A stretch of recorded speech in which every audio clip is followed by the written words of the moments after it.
Well, What is that? that is penultimate episode of season 1 voice. I see. And possibly season 2, possibly season 3. That might just be penultimate season voice. I guess we'll find out. I guess so. You like how I yawned as I said that? No, I didn't. Okay. Didn't like it at all. All right. Well, did you like this episode? Kinda. It wasn't my least favorite. It wasn't a super strong episode, but I think we get into it in the episode itself.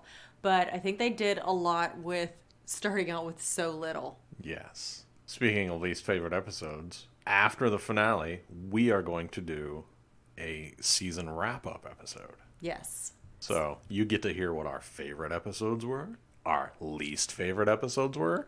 I think you could probably guess what the number 1 least favorite episode's going to be, if you've listened to all the episodes so far. My favorite is going to be the Squeeze / Tombs rewatch that we do. Oh, are we going to do that? I don't know, maybe. I don't know, maybe either. All right. Don't overpromise, baby. All right, so are we doing top 3, bottom 3? Or 5, depends. Depends on How much time we get out of it all. All right. Well, if you would like to play along, please tweet us at CastFiles and let us know your top 3 or 5 and bottom 3 or 5 favorites. And while you're on the computer doing that, rate and review us on Apple Podcasts. That's right. And or tell a friend. Phone a friend and tell them that that's not a dated reference. That's incorrect. Don't phone them. They will not appreciate it. Text a friend a link to the podcast. You millennials and your texting. How do you feel when your phone rings? Nervous. Yeah. Okay. All right, Gen X. Welcome to the club. The only people who call me are just spam calls. Yep. So, and then Riley when his phone wasn't working. Whoops. All right, you ready to get into it? No, but let's do it anyway. Okay, let's go.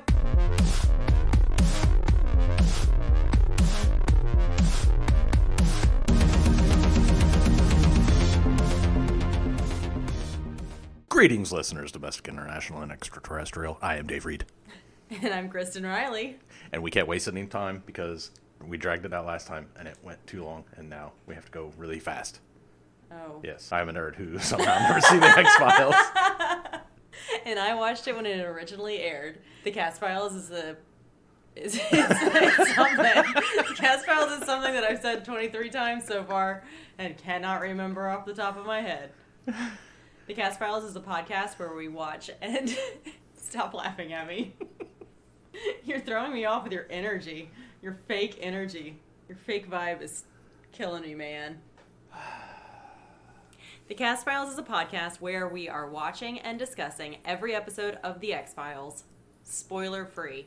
Today, we're talking about Season 1, Episode 23. Don't do that. No? Oh. It's hard having a director. It is. Today, we're talking about Season 1, Jesus. Episode 23, Roland. It originally aired May 6, 1994, to a viewership of 12.5 million people. It was written by Chris Rubenthal and directed by David Nutter, his 6th episode. Ooh, okay. Before we start, Roland is another episode that's language and depictions don't age well. We want to use the appropriate terms, so we confirmed language with the National Disability Authority, NDA.IE, and the National Center on Disability and Journalism, ncdj.org. If we misspeak or get something wrong, we are very open to learning. So please email us at thecastfiles, that's the with 2 E's, at gmail.com, or tweet us at castfiles. The more we know, the better we can do in the future. Well put. Thank you. All right, so IMDb puts this as when scientists at an aeronautics lab die under mysterious circumstances, the agents suspect a mentally challenged janitor may be the culprit. Okay. That was IMDb. Is that the correct terminology? Challenged was a term that neither of those websites included. So we don't know one way or the other? Right. Oh, it great. It was difficult. So that is specifically on IMDb, and I looked specifically for that, and unclear. Excellent. Yeah. So right out of the gates, I couldn't verify a certain thing. So, if you know, again, please let us know. I'm trying to find the details, and some things were really clear and some things were unclear. And language, man, it is fascinating. And fluid. Yes. All right, so the cast, we have Zelichko Ivanek, a.k.a. Roland and Arthur. Spoilers. Just kidding, they're twins. Yep. You may know him from 3 Billboards Outside Ebbing, Missouri. You just want to be punched in the gut for 3 hours. Just over and over again. Or My Brother's Keeper. Okay. That's appropriate. Right. Nicole Mercurio, a.k.a. Mrs. Stody. You may know her from Wrestling Ernest Hemingway, which just sounds super fun. Wrestling Ernest Hemingway or the movie? Actually, neither. You've been to Key West once, right? Yeah. And they have a Hemingway Fest with Hemingway lookalikes. So when I read this, my mental image was that in Key West, the Hemingway lookalikes, then also wrestling, but like silly wrestling. Uh-huh. And so that sounds really fun to me. That specifically. Yeah, well, give me 20 years, I'll be in that Hemingway lookalike contest. Will you wrestle another Ernest Hemingway? No, just you. Oh. So you can say that you're wrestling Ernest Hemingway. Okay, that's fair. She's also in a movie called Safe Harbor, which is fitting. She's the lady that has the house. Okay, gotcha. Carrie Sandomirsky, a.k.a. Tracy. She was in Poltergeist, The Legacy, the TV series, which I thought was fitting for spooky season. And Touching Evil, which is kind of appropriate. I tried to find one appropriate for each. Gary Daive, a.k.a. Dr. Keats, was in Highlander. Ooh, wow. The series? Highlander. Okay. Did you hear how I didn't say half of those letters? I didn't, because you didn't say half of them. You're right. You'll hear it. You'll play it 14 times while you're editing out loud, so I have to listen to myself say Highlander. And The Survivors Club TV movie. James Sloyan, a.k.a. Dr. Frank Nolette, was in Calendar Girl, Cop, Killer, ? The Bambi Bimbanek story. And I also liked to highlight that he was born in Indianapolis. Oh, excellent. You always like to know when somebody's born in Indiana. That's why I recognize him. Oh, because you guys went to high school together? I was in high school when he was filming this, so probably not. Matthew Walker, a.k.a. Dr. Roland Cerno, was in something called Resurrection, and he played himself. That's interesting. So that's why I put that in there, because what? But then we have to move on, because we have to set up all of the trivia. Before we get into the actual show, let me give you a little bit of backstory. So, setup trivia. Director David Nutter felt that casting Zelichko Ivanek was the key to creating the episode, feeling that Roland was probably the weakest script from start to finish. Wow. Yeah. That he had seen the whole time of this whole season. But that once Ivanek had been cast, it became important to push that as much as possible to help outweigh the frailties in the script. Huh. So if he hadn't been cast, director David Nutter feels the whole thing would have been a flop. Also, Zelichko Ivanek was the first actor to read for the part of Roland, and Chris Carter was blown away and decided to almost immediately cast him. Wow. So honestly, I put this in here because there are a lot of problems with this episode, but his performance was really good as far as being a character. I believed him as a character, and it was interesting to see that Chris Carter and David Nutter were both like, yes. I also, to balance out this whole setup, looked to someone who writes about this more consistently and has a little bit more insight into this whole area. There's a website called Autistic Empath, and she talks about this episode specifically. And one of the things that she does say is that Roland does avoid eye contact almost entirely, and some autistic people can do the human calculator stuff with patterns, and that's a cool ability. So she did have plenty of things to say that were incorrect about his character, but she said he ultimately, especially for the time, did a pretty good job in some of his mannerisms. So that's good. I did feel like they were at least trying to treat the characters with respect. I did too. So that helped. Yes. That helped a lot. Yeah. The first viewing, when I saw it, I was just cringing. I was like, Right. oh no. But it seemed that they were trying to treat the characters with respect. And that's, I'm not going to say the most important thing, but it's a huge thing. Right. Okay, and the final little bit of trivia before we get into this, because you and I had this conversation off mic. This is the third episode in close proximity in the first season to feature the concept of resurrection in a different body, following The X-Files Lazarus, which was the 15th episode, and The X-Files Born Again, which was the episode of last week. Yeah. And we have some feelings about the resurrection and also magic in The X-Files. But Yeah. We went over this last episode and how it just doesn't seem to fit in the universe for us because most of the universe is science and bio. like sort of based in science. Like Yeah. obviously Sci-fi. extra science fiction. There you go. Science fiction. Yeah.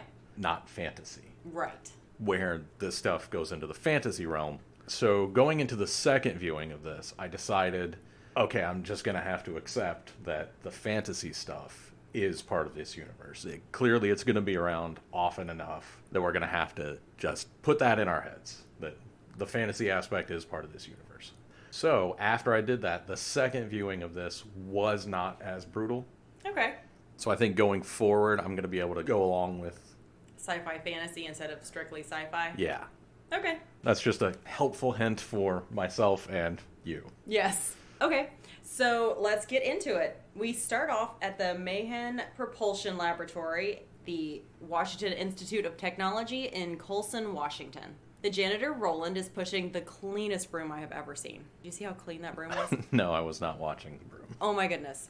Our broom, I look at half the time and I'm like, how? Because it's not a prop. It actually gets used for its He's using purpose. it throughout the whole, this scene and several scenes. So clean. Impressive. He's doing a great job. Roland tries to use the keypad and keycard combo, but forgets the order. It's one of those, you have to swipe and push in buttons, or push in buttons and then swipe one or the other, and he can't remember the combo. Which literally everyone, everywhere, has done at some point if you've got that situation. It's not a big deal. Unfortunately, white coat guy, who turns out to be Dr. Keats, arrives at the exact wrong time to belittle Roland and say, see how easy it is? And immediately, I was like, oh, I already know where this episode's going. This is a Flowers for Algernon type thing. Of course, I was wrong, but that's what I thought. It is what you thought. You were wrong again, and I wrote it down, so I'll point out when you were wrong. Oh, cool. Thanks. Yeah, you're welcome. It actually, the thing that you said would have, I wrote it down and kept it because it's a direction that I kind of wish it had gone. Well, you know, I'm pretty good at this stuff. You know. Inside the room, there's an experiment with a wind tunnel, and one scientist stops the machine before something or other happens. They're talking rocket science language, and you know what, David? What? I am not exactly a rocket scientist. I am. Oh. Yes. Okay, so all of this made sense to you? No, none of it made sense to me because what they're doing is not jet propulsion. No, it wasn't. It is clearly a turbine engine. The scientist who stopped the experiment goes into the wind tunnel, and Roland starts the Mach 15 wind blaster. That's a good name for it. And then fixes the whiteboard math. When the dude says, we're going to break Mach 15, I immediately went, hang on a second. That doesn't seem right, especially if you're using turbine engines. A wind turbine. So I looked up to make sure I was getting my facts correct. Well, you are the rocket scientist. I am, exactly. We all know that Chuck Yeager is the first person to break the speed of sound on 6 November 1947. All of us do. In the Bell X-1 jet plane. Again, it's a jet, not a turbine engine plane. And Bell X-1, also the name of a great, fun band that has like real Talking Heads vibes. So Okay. if you're into that, look up Bell X-1. Oh. But the current airspeed record is held by the SR-71 Blackbird. Everybody knows that plane. It's the big, black, long one that looks badass, and I had the G.I. Joe version of it when I was a kid. Also, SR-71 is another band that's fun to listen to. It's also part of the name of Grimes's kid. Is it? Yeah. I can't tell. I can't make heads or tails or words out of that jumble of nonsense. Right. But the record is 2,193.2 miles per hour, which is 2.86 Mach. Well, then how are they going to get to 15 Mach with a wind tunnel? They're not. What they're trying to do is literally impossible. Well, I don't know. Roland fixed the whiteboard math. Yeah, he did. He erased an entire equation, which was weird. Like, they weren't onto it at all. No. They were just on the wrong track entirely. I love it. But there is... You need fresh eyes sometimes for that kind of stuff. True. But back to airspeed records. There is a pilot named Brian Schul who claims to have broken Mach 3.5 in an SR-71 Blackbird trying to evade a missile. Ooh. That is an unsubstantiated claim, but he does claim that it happened. But that still is Mach 3.5 as a record. And they're saying they're going to hit Mach 15. Don't you have to listen to military people when they tell you that they see and do crazy things out in the ocean? Not me, because I'm a rocket scientist. Just thinking about the UFO people. I know. That seems fast. Very. I mean, all of it seems fast. 3.5, 15, whatever. We have the scientist guy who is in the wind tunnel room, and Roland is sweeping up the floor inside that area. The other two guys who were in there originally have left, and the scientist guy gets sucked into the wind machine while Roland commences sweeping the floor. It's a great shot. Remember how he's pushing the broom in front of the window, and we just see the scientist fly by the window? It is a really good shot. Good job, David Nutter. Yes. But the dude's strategy of, I'm going to go near where the fans are and put my little fingers through the grates and hold on by my fingertips while this thing is going, Mach 9 or whatever. Right. My fingertips are going to hold on to Mach 9. No, terrible strategy, dude. Just terrible. Yes. Well, it didn't work out for him. No, and he's a rocket scientist, so he should know better. Not anymore. Now he's several rocket scientists. Okay, so more trivia. Zach Handlen, writing for the AV Club, had mixed feelings about the episode, feeling that its plot was too similar to the previous episode, Born Again, though rating Ivanek's acting as authentic and uncontrived, ultimately calling the episode well-built enough to be enjoyable despite its familiarity. And I added that because I did think it was interesting that they put these back-to-back, the Resurrection ones back-to-back. We've seen a couple of redos and similar types of themes. I mean, they have 24 episodes to get through a season. So it's not surprising that they'll rehash a couple of premises. Themes. Yeah. But back-to-back is strange, and I wonder why they chose to do that. I don't know. That was the opening scene because we definitely have to have somebody die. It's the X-Files formula. Now we are with Mulder and Scully. They're walking down a hallway leading to the wind tunnel control room. Apparently Scully is back from a wedding because Mulder asks Scully if she caught the bouquet, and she says something coy, so maybe she caught the bouquet, probably. No idea whose wedding it is. No. We've never seen these people hang out with people outside of each other, with the exception of that one episode where dating didn't go well, and Scully's the, what is she, the godparent to one of those children? Jersey Devil. Yes. That episode. That's it. They don't hang out with anybody ever. Whose wedding did she go to? I don't know. Why don't you know? I'm asking you. I don't know. Hey, you asked me what wedding Buffy Summers went to, I'll tell you every single one. But Dana Scully, I don't know. Well, Mulder explains the case, and Scully asks how it's an X-file, to which Mulder explains, "There's something unexplainable here, Scully, but it's certainly not unidentifiable." What the hell does that mean? I don't know, but that's why I pulled the exact quote, because it was like, how many negatives are in this sentence? Yeah, whatever. I wrote down the exact quote as well, because, Now they're discussing how this wind tunnel experiment is top secret. It doesn't exist. So, hush, everybody. But it does. It's called the Icarus Project. Oh, is it? I did not catch that at all. That's a terrible name. Right? For a flight project.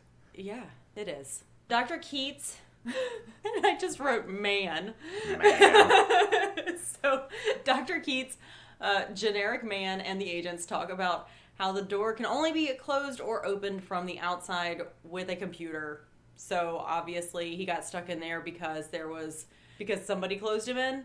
Although anybody who's ever worked with computers for 5 minutes knows that anything can go wrong. So it could have been a computer glitch. Could have been. But there's a computer in the wind tunnel as well, which is a terrible design. Terrible design. Having it not be able to be opened from the inside is also a terrible design. Yes. This whole thing is horribly designed.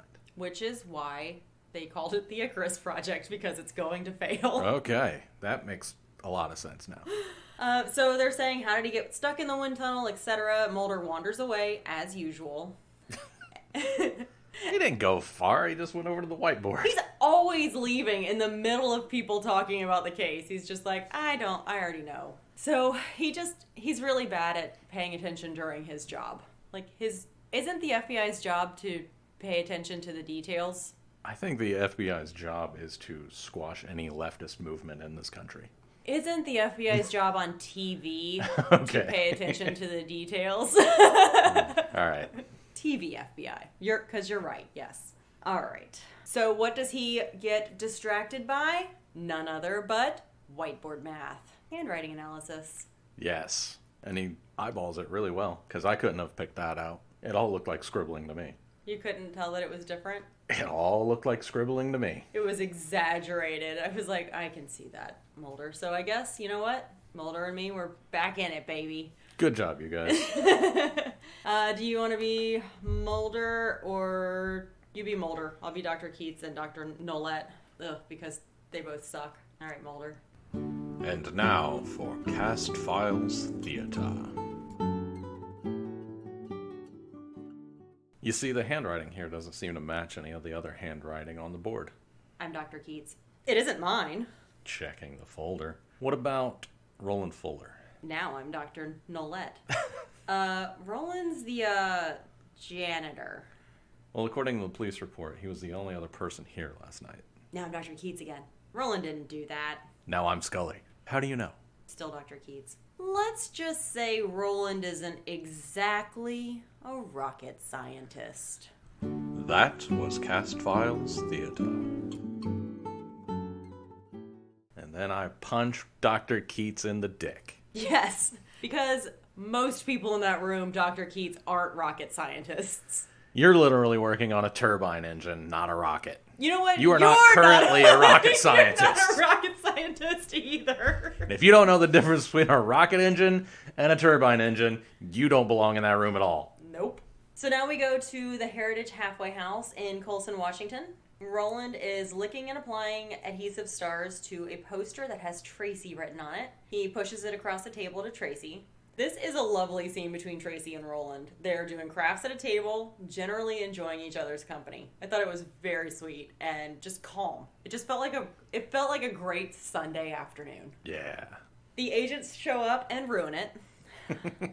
Mrs. Stoddy asks Tracy to help her in the TV room, which she happily obliges, leaving Roland with the agents.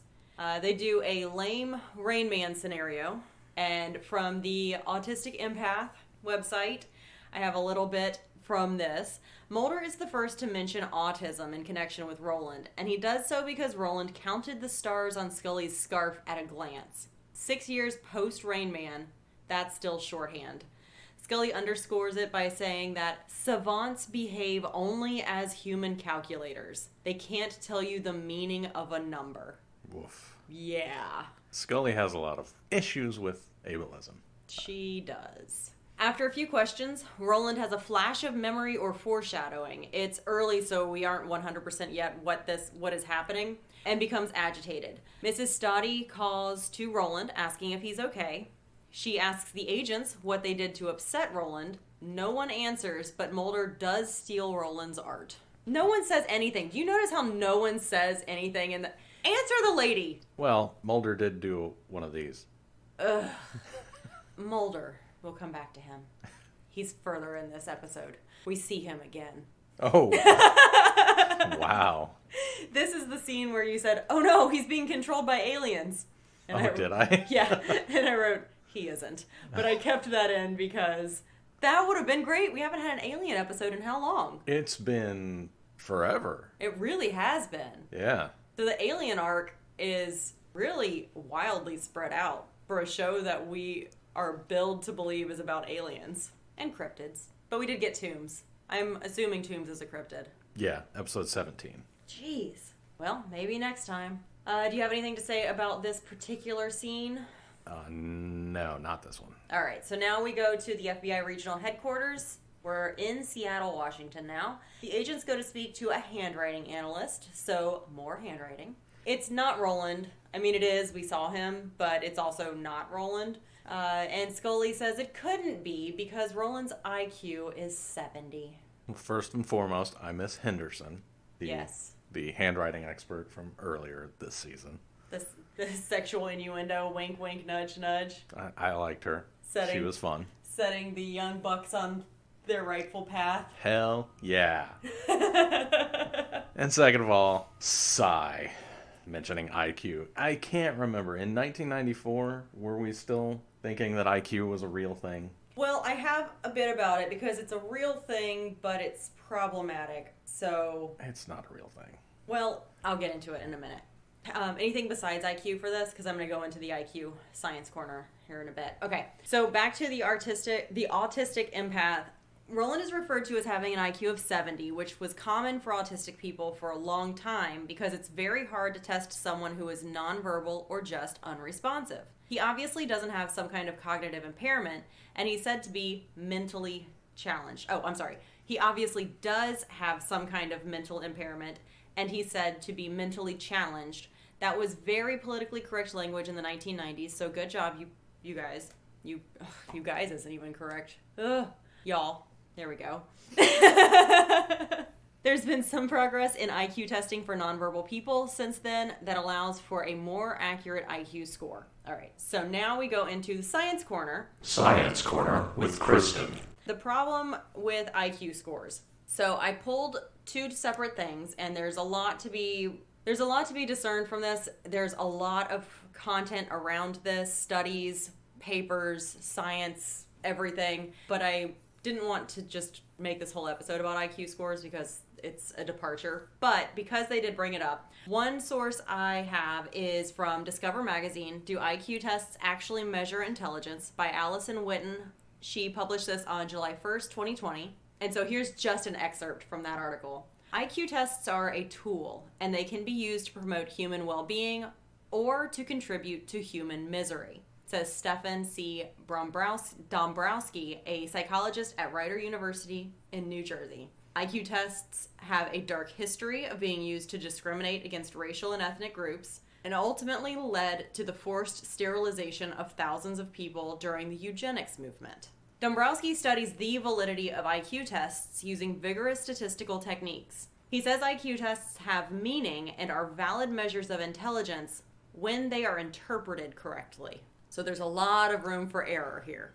In the field of psychology, we do not have, like we have in medicine, safeguards in place like an FDA. We have an ethical code, but that hasn't stopped 100 years of inappropriate interpretive practices. Our field needs to evolve. And I mention that because Mulder is in this field, and he has a lot of evolving to do with his yeah, he does. Everything. All right. So then from a paper out of the National Institutes of Health, the intelligence quotient tests and the corresponding psychometric explanations dominate both the scientific and popular views of human intelligence. Though the IQ tests have been in currency for long, there exists a gap in what they are believed to measure and what they do. While the IQ tests index the quality of cognitive functioning in selected domains of mental repertoire, the applied settings often inflate their predictive value, leading to an interpretive gap, which means they're specifically testing specific cognitive functions, not an overall ability of a person. So having a high IQ does not mean necessarily that you are the greatest person. You probably suck. But you also probably took the exact right IQ test. Yes. The present article that I pulled this from contends that studying the influence of motivational and affective processes on cognitive functioning would help to evolve a more psychologically comprehensive account of the IQ tests and bridge the interpretive gap. To conclude, the article suggests possible future research directions that could strengthen the predictive value of IQ tests. In this article, they also talk about how motivation and coaching can improve your test-taking ability and your scores. So if you are inclined to take this test, you will score higher than if you are less excited about taking the test. Also, certain things like, do you understand how to take a standardized test? Do you know those tips and tricks? Because people of the same cognitive ability taking the test will get wildly different scores if one person knows the tricks and the elements of a standardized test versus another person being unfamiliar with it. That can skew the results. So really, there's not a lot that the IQ test can tell us just simply by taking an IQ test. No, because there are so many different things that can change your IQ score.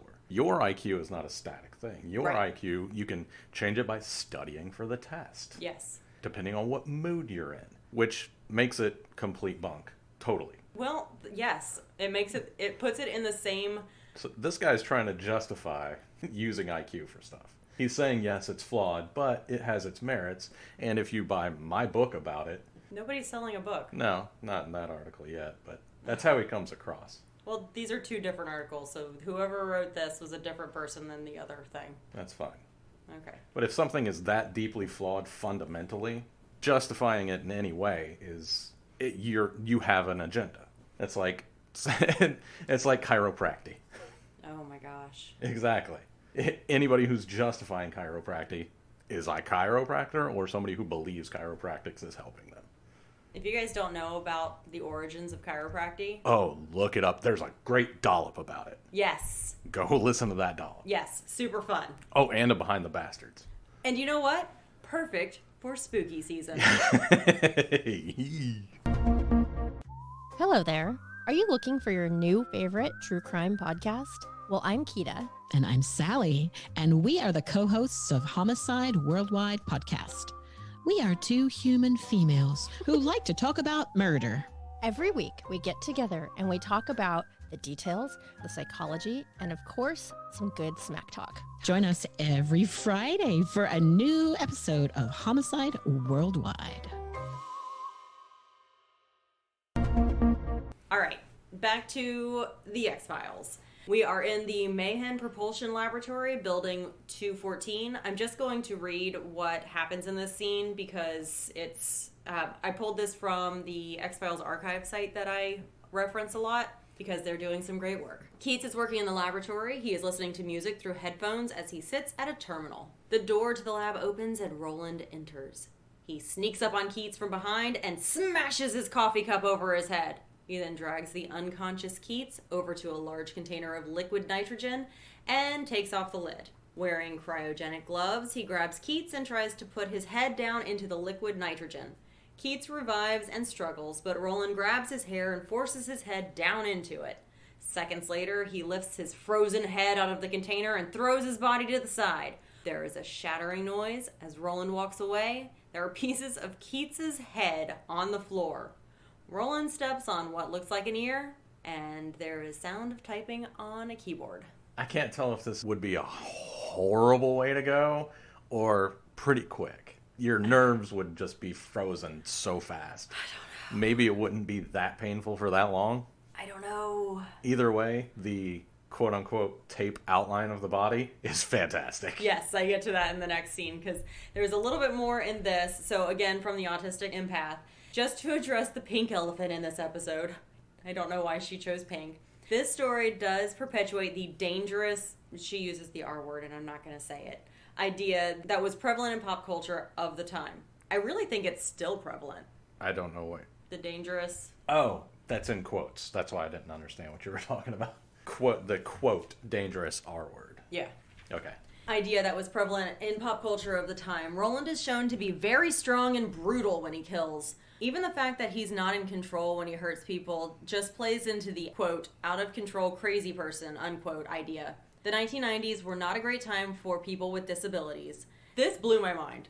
The Americans with Disabilities Act only passed in 1990. That's so dumb. Why does it take so long to do anything? And the general public was still learning how to not freak out at the sight of someone in a wheelchair or the thought of someone with a cognitive difference. We've come a long way, believe it or not. I believe it, because I remember what the 90s was like. Everybody was smoking inside. Next scene, Scully and Mulder are at the scene of Keats's murder, so they show up at the cryo lab. On the floor is the usual outline of the body, except there is no head. There are a couple of dozen X's around the body, as well as outlines of several larger pieces. Policeman detective and police photographer are also there, and I laughed so hard at this reveal. The body outline with all the X marks sprinkled around. It's really good. It was so good. I don't have anything else about that specific scene. Do you? Because next we go to see Roland. I was laughing too hard. They get on the computer and they look at it to see that Arthur has got on there and done 5 hours worth of work. And they figure out, Scully says they can't get in because they don't know the password. Right. Mulder hands Scully the stolen artwork from Roland. Right. And his face acting there is really good because it's almost like he hopes it's not the password. And you can see it in his face. So Duchovny did a great job with that. Good job. Conveying that. And then it was the password. And he's kind of like, well, I got that from Roland. Which is why they now go to see Roland. So the agents go to see Roland. Roland is sleeping, and we see a flashback to a twin, question mark. One of them being taken away, question mark. It's a weird, not the same type of flashback as we saw before when he was actually flashing forward to how he was going to murder people. This is more of a dream sequence and also a flashback to fill in gaps for us. So now we know that there's a twin. There's 2 of them. And these little boys are just freaking adorable with their... big old ears. Yes, and their the tasseled... Cowboy. Yes. Cowboy jacket. They were so cute. Super cute. So they wake up Roland, and he's about to get dressed. The women leave the room, and Mulder is in there talking to Roland while he's changing, because Roland ended up sleeping in his uniform. Because he was up working all night. Yes. And Mrs. Dottie asks him, Roland, why did you sleep in your clothes? And he didn't really answer, but he selects the clothes that he wants, and he's just changing his overshirt while Mulder is talking to him. And Mulder's saying a bunch of cuckoo bananas stuff. And he just picks out a shirt and says, this one will be styling. No, I mean after that, after the ladies leave. Oh. That's when he's like, so, blah, blah, blah, Arthur. When was the last time you talked to Arthur? Do you know him? And Roland says, Arthur's dead. And yeah, people die. They go away. And they're not supposed to come back. What? No! Don't say that. It was nice and creepy. It was. It was real good. It was. It was really good, too, because he knows... The acting here is really good because it's obvious that Roland knows this isn't supposed to be happening, but he doesn't know what to do about it because no one would know what to do about it. But he's kind of revealing that, yeah, he knows more than he's been letting on about this. Mm-hmm. So it was a really good scene. So then Mulder and Scully go off to talk more about Roland and Dr. Grable. Dr. Grable is Arthur. And they discover that both are from Seattle. And then they discover that both have the same birth date. And then they discover that they are both the same person. Or are they? I discovered that they're both just a couple months older than my dad. Oh, really? Yep. Yeah, they talk about, they explain twins and what identical twins are. I was like, thanks for that. Yeah. And then they explain why Roland would have some cognitive differences than Arthur. Something about possibly damaging a chromosome because Arthur's chromosomes attacked him. I wasn't sure if that was an accurate thing to say or not. I wasn't either. The beginning part about the egg and the sperm and the splitting and all of that was like, yeah. And then they were talking about how violent Arthur's cluster of cells were to Roland's cluster of cells. And that's when we were like, question mark? Back at the house, Roland and Tracy are talking. But first, before we leave, Mulder actually has a reasonable theory here. Okay. That Arthur Grable isn't dead. He faked his death and is continuing his work and making it look like Roland's doing it. And I'm like, well, you're not right, but good job of having a reasonable theory, Mulder. You didn't just jump way ahead. and know exactly what was happening, even though it's weird. Spooky. Spooky Mulder. Yep. You're right. He did have a reasonable explanation, and it was kind of refreshing. It was nice. It doesn't last. I enjoyed it while it lasted. So now we're back at the house, and Roland and Tracy are talking. Tracy is asking about dreams because Roland asks something like, "Don't you wish you could fly?" Yeah. And she says, "I can fly." In my dreams. In my dreams. And this is where we find out that Tracy's from Minnesota. Yes. Her accent comes out, and she describes a beautiful dream that she has about her and Roland living together. Being married. Yes. And she asks she asks Roland if he has similar dreams, and he's like, Because he's having bad dreams. Right. And then she asks who is Arthur, and that's when Arthur sends him a vision. yes. And bad one. It's not good. And so Arthur flashes his intention to Roland about strangling Tracy to death, and Roland fights him. And then Roland runs upstairs to make sure that he doesn't hurt Tracy. He did grab her, I think. No, he shoved her pushed out of the way. He pushed her. Okay. And he locks himself in his room. He locks himself in the bathroom. Tracy is obviously upset, and she apologizes for upsetting Roland and just wants him to come out. She's on the outside of the door crying. He's on the inside also crying. It's a lot. This scene is heartbreaking. Arthur sucks.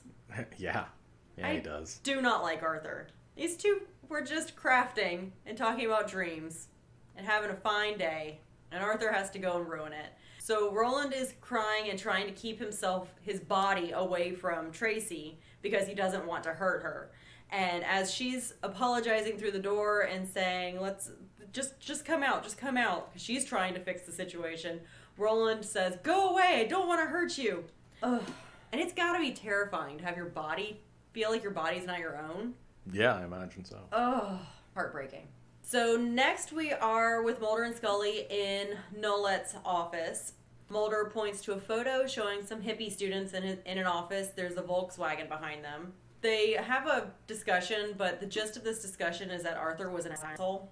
Oh wait, how did they describe it? He was on top of all his brilliance. He had a genius for executing elaborate schemes.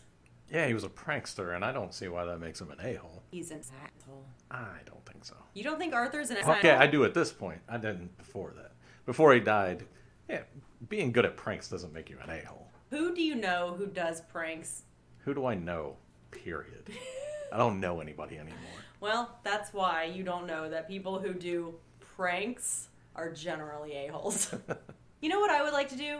Cause you major discomfort. Mental, physical, psychological. Well, if you're good at pranks, you don't do that. So I can laugh at you. They just caused that guy to lose days and days of having his vehicle, and they probably put it together wrong.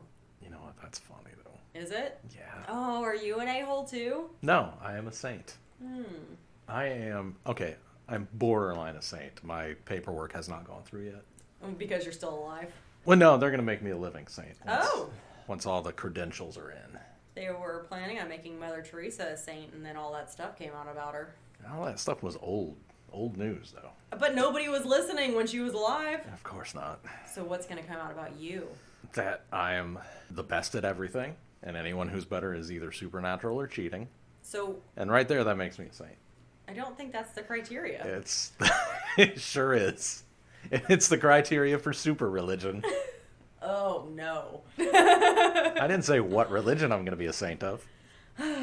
So basically the paperwork is just your paperwork for you to do and file and come up with? Yeah, then why do you think it hasn't been done yet? No, it all is clear now. Now we go to the Avalon Foundation. This is just an... That's all I have to say about this scene. It isn't. I have actual stuff to say about this scene. Okay, so the Avalon Foundation is at the Washington Institute of Technology in Colson, Washington, so the same place where the wind turbine was. We find out that they froze Arthur's head. Remember when everybody said that Walt Disney's head was cryogenically frozen under Disneyland? Yeah, but you know that Ted Williams' head really is frozen somewhere? I don't know who Ted Williams is. Oh, you should. It's very important. Mm-hmm. So, in order to keep heads cryogenically frozen in this world, you need to keep the temperature at negative 320. So that's the science. But we find out that Arthur's head has been fluctuating between negative 320 and negative 319. And Mulder, because Mulder is super brilliant and knows everything that's going on all the time, asks if it could be caused by brain function happening within the cryogenically frozen head of Arthur. The scientist guy who's talking to him basically looks at him like, you're joking, right? Did you hold on to those drugs from Darkness Falls? Is that what's going on here? Yes. The next scene is where they use computers to generate a person's face. They discover Arthur and Roland are twins, and we are not shocked. But it is fun to see that someone else is using the Draw a Criminal program from the last episode. And there's no glitch, but... And also no funny mustaches. No. They just take it all off. If you ever take a few pounds, that's Roland. Yep. Back at the house, Mulder talks to Roland about dreams. Roland doesn't want to talk about his dreams because he can't.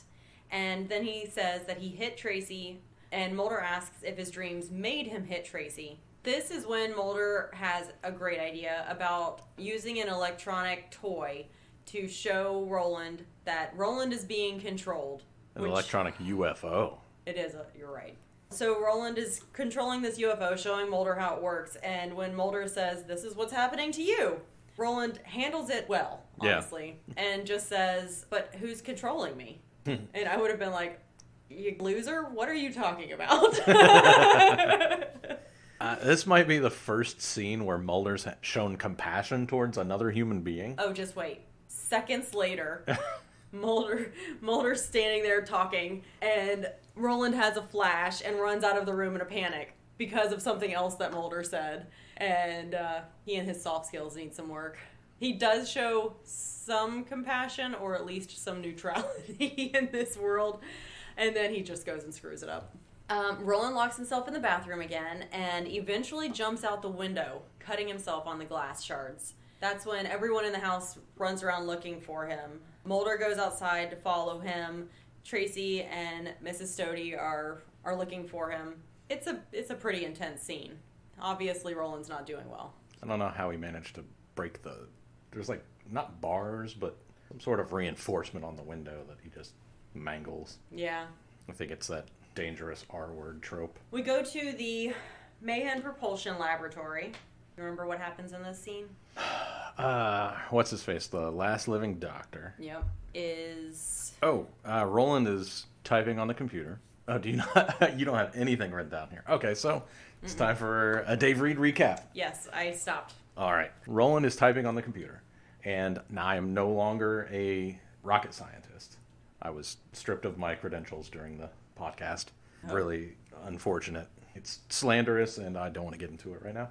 Oh, okay. Something about when I was 8 years old, and I deny it.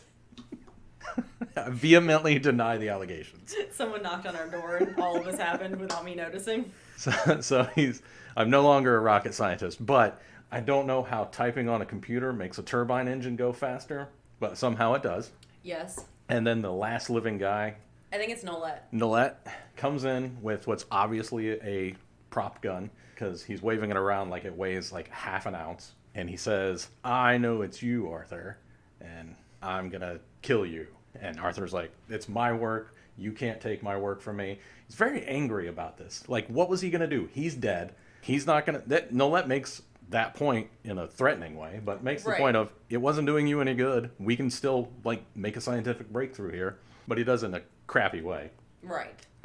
He threatens Arthur Roland, and then sits down at the computer with his back to him because he's a rocket scientist and has no survival skills. Right.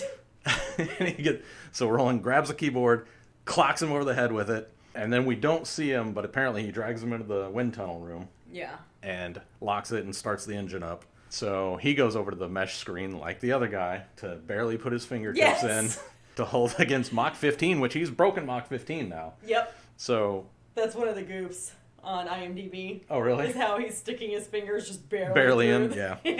For some reason, there's no... Oh, Mulder and Scully come in. They're like, Roland, you have to help us stop it. He's going to die if you don't help us stop it. There's no big red button anywhere. No. There would absolutely have to be a big red button somewhere in there. OSHA maybe doesn't do top secret stuff. They're not allowed in top secret areas. I guess that would make sense. But somebody would say, hey, we should put a big red stop button in here somewhere. Right? It just seems like the most reasonable thing to do. Yeah. And then Roland somehow remembers how to turn it off. Right. Turns it off. And that's unclear. It's very unclear because it's right as the cryogenic container holding Arthur's head drops below 150, which is the death of the head in this universe, because in real life that head's already dead. Yes. But it drops below 150, which we also hear a heartbeat monitor go flatline as the severed head I forgot about that. You're right. dies.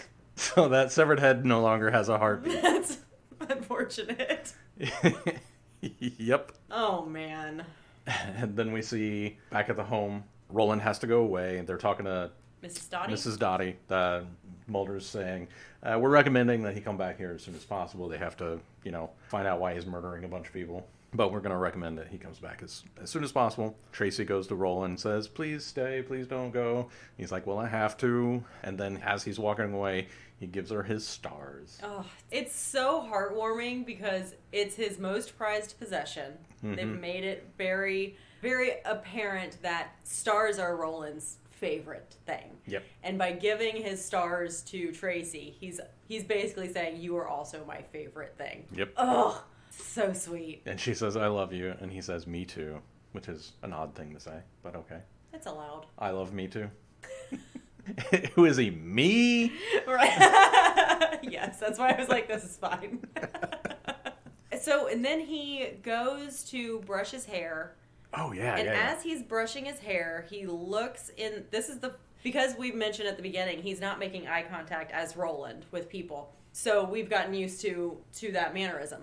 And he's in the mirror and he's not looking at it. He's not making eye contact with himself either. And he's brushing. And then he slows and lifts his head and makes eye contact with himself in the mirror, which leads me to believe that Arthur's still in there somewhere. But that doesn't make sense because Arthur was never actually in there. He was just remotely, psychically controlling it. I know. It's hard. All of it's hard. Yeah. But, okay, so we know Roland didn't do... His body physically did this stuff, but Roland was not in control. They made that very clear. So he was being controlled psychically. Right. By a dead, severed head. Yes. That was not only dead and severed, but also cryogenically frozen. Right. So there shouldn't be any cell movements in that head. Not at all. Not even 1 degree of temperature. Negative 320 degrees of temperature. Right, no, it was negative 320, and then it was going to 319. So he was heating it up by 1 degree. Gotcha, okay. 1 degree of temperature. And that's basically it. Yeah. So how did you feel about this? I'm all over the place on this one. I don't think I hate it. I definitely don't hate it. I don't either. I think I mentioned earlier that the characters of Roland and Tracy seem to be treated with respect. Yes. So that's definitely a bonus. Yes. And before the second viewing, I decided I'm going to accept that fantasy and magic are part of this universe, and that actually helped quite a bit. That helped me accept that it's a psychic taking over of a person, because it's a twin, I guess. The evil twin scenario is also... Yeah, and just the science of cryogenics, or, the scam of cryogenics, is a little bit of a hang-up, even though I love those movies where somebody gets cryogenically frozen and then wakes up later. Right. Those movies are a lot of fun. Right. But you gotta...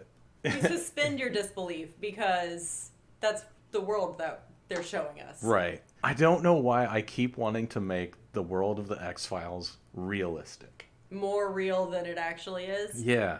I do too. And that's where I'm getting hung up with ghosts and things, even though I know I just talked about a phantom. Right. But a phantom is not a ghost. It's a different thing. Okay. All right. I have a whole catalog of the differences. We're going to have to publish your paper, your dissertation. Goodness. I know. I'll have to untangle it all. I don't know why they're different for me, but they are. I didn't dislike this episode. I think with going in knowing that it was one of the weakest scripts of the entire season. Knowing that. then they did a great job. Yes, I agree. And I think it was really good that the actor who played Roland, I think his performance was really good. Like everybody said, when we saw him do this, we knew that he was we had to use him because he was the only one who could do this, is basically what it came down to. And I liked him. And I liked Roland. And I hated Arthur. So good job. And I hope Arthur is gone forever, even though it doesn't look like he is, so that Roland can go back and have craft time with Tracy, and they can talk about dreams and do, whatever they feel like doing together or apart. They seemed like they had a good life till Arthur came and screwed it all up. Oh, and one thing that I didn't mention in this, that I do want to mention before we wrap this up completely, is Arthur died in a car accident that looked like, I don't want to blame him because I don't know what happened in the car, but it looked like a car accident, not someone murdered him. Yeah, okay. So why is he so angry at the other scientists? Yes. It does not make sense. Just because they continued the work they were all doing? Right. Yeah, it doesn't make any sense. He starts picking off the other scientists. For no real reason. Like, they didn't murder him. That was the biggest hang up for me, in addition to the magic part.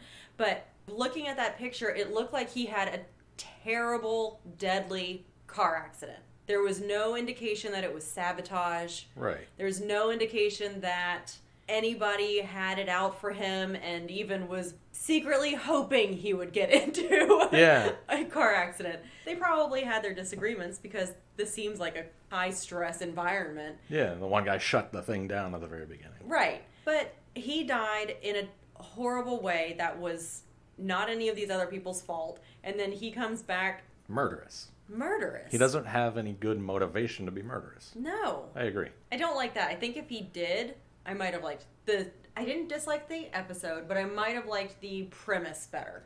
Yeah, they could have just written a real quick scene where it looked like sabotage. Right. And then I would have been like, But also it wouldn't make sense for them to sabotage him if he was the smartest one with the best capabilities of getting the thing done. It really doesn't. So I have some notes. Yeah, all right. Who are you shipping? I'm going first because I think we have the same answer. I think it's obvious who everybody is shipping. Roland and Tracy. Yes, absolutely. Roland minus Arthur's control. Yeah. Plus Tracy. How are you surviving? Well, I'm not a rocket scientist, but okay. If I was a rocket scientist on this program, I am surviving by insisting we put an emergency stop button. Big red button somewhere? Two things. An emergency big red button somewhere easy to reach. Maybe even inside the turbine. Have two. Have one inside and one outside. Well, you can't have one inside because that hurts the aerodynamics. But you could have... when you go get on a jet ski, you have like the clip thing on your wrist, and if you fall off the jet ski, it turns off the thing. Do a clip thing of you. So if you're inside the wind tunnel, nobody can shut the door while you're inside there. I like that. Okay. Yes. So definitely some way to turn it off while you're inside. So you're right. That would make the aerodynamics situation okay. The other thing that I would modify prior to even getting to this point would be not having those computers inside the wind turbine, because what is the point? Just have them on the other wall, accessible on the outside. Yeah. There's no reason for them to be accessible only on the inside. Did not make any sense. So I'm changing the structure of this whole layout in order for me to survive. How are you surviving? All right. When they shut me in, because we didn't put the big red button anywhere yet, I'm not going to the opposite wall and clinging with my fingertips to this grate. I'm standing next to the wind turbine and like kind of bracing because it's got that like lip thing. Yep. So it's got a protrusion right there. I'm getting right next to it, flattening myself out as much as I can and try to brace myself up against the little bubble part. So hopefully it might not work, but it's a much better strategy than fingertips. Yeah. And get as much drag on my body as possible. Right. Where can I go to be the least likely to survive? Right. All right. 23 episodes. That's right. We're almost there. We have now lasted longer than, because nobody got canceled at 23 episodes, The Powers of Matthew Starr. The adventures of a high school student, Matthew Starr, who is actually a super-powered alien prince from another world. Starring this Donny Osmond-looking dude named Peter Barton, and Louis Gossett Jr., known for most people as Iron Eagle. All right. They probably have more aliens in that show than we do. In Iron Eagle? Oh, Matthew Starr? Yeah. They have at least one. Matthew Starr. The Cast Files is produced by Kristen Riley and Dave Reed. Edited by Dave Reed. You can find us on Twitter at Cast Files. You can find me on Twitter at Dave Reed. That's DAIVEREED.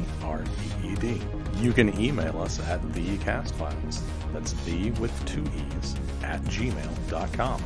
If you could please go rate and review us on Apple Podcasts, give us 5 stars, and tell us that we are doing phenomenal things. Artistic, wonderful things. We are raising the bar on podcasting. We would love you forever for that. We have a TeePublic store. You can go buy t-shirts and stuff there. Music by House 6. Logo by @OokaArt. That's OOKAART.